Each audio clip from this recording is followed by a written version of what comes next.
Alors, on va poursuivre avec un deuxième jeu.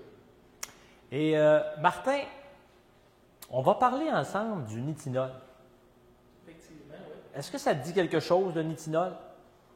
Vu comme ça, non, le nitinol ne me dit rien. Bon, ben c'est très simple. Encore une fois, on n'a qu'à regarder les lettres et on va pouvoir décoder de quoi est composé ce matériau très spécial. Alors, si on regarde Ni, ben, c'est nickel. Ti, c'est titane.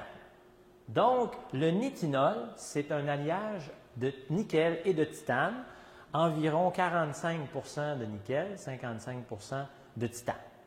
OK? Alors, le jeu, ça consiste à prédire quel sera le comportement du nitinol. Alors, ce qu'on va faire, Martin, c'est qu'on va se déplacer à l'avant avec notre planche de jeu pour faire notre expérimentation, ou enfin le début de l'expérience. OK, alors nous sommes à l'avant. Alors Martin, on va présenter d'abord notre planche de jeu. Vous voyez ici à l'écran, c'est assez simple à deviner, je pense. On a des brioches ici au raisin, on a des croissants ici. Puis ça, bien, ça ressemble vraiment à un contour de pain de ménage. Alors, ce qu'on va faire, c'est qu'on va utiliser cette petite broche qui est constituée de nitinol et on va la déformer pour qu'elle fasse le contour de cette miche de pain.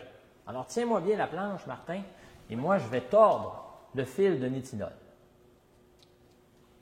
Alors, voilà, je vais lui donner un petit pli comme ça.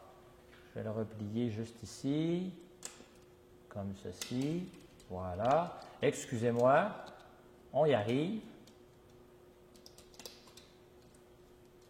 Ici. Je vais replier le côté gauche.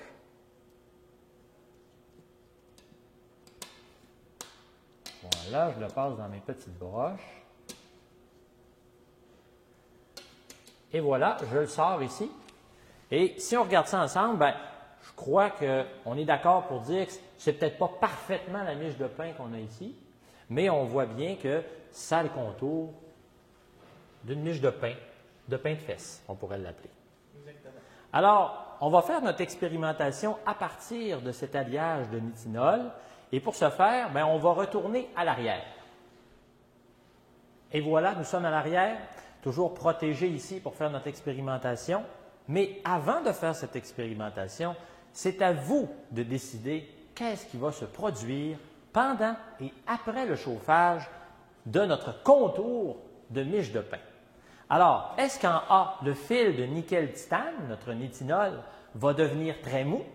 Donc, finalement, on va le chauffer avec la torche qui est ici, je peux la montrer, sans la mettre dans la partie bleutée, là, mais quand même assez loin pour qu'elle atteigne à peu près 300 degrés Celsius. Alors, est-ce que le fil va devenir tellement mou que finalement, il va s'effondrer sous son propre poids? C'est ce qu'on veut dire par la réponse en A. En B, est-ce que le fil de nickel-titane va reprendre sa forme initiale? Alors, quelle était la forme initiale? C'était une broche longitudinale. Alors, est-ce qu'elle va reprendre sa forme? C'est ce qu'on veut dire en B. En C, le fil de nickel-titane, va fondre. Est-ce qu'alors, et on va se mettre au-dessus d'un bac d'eau, est-ce que le nickel-titane, finalement, va fondre sous la chaleur et va dégoûter dans le bac d'eau qui est ici?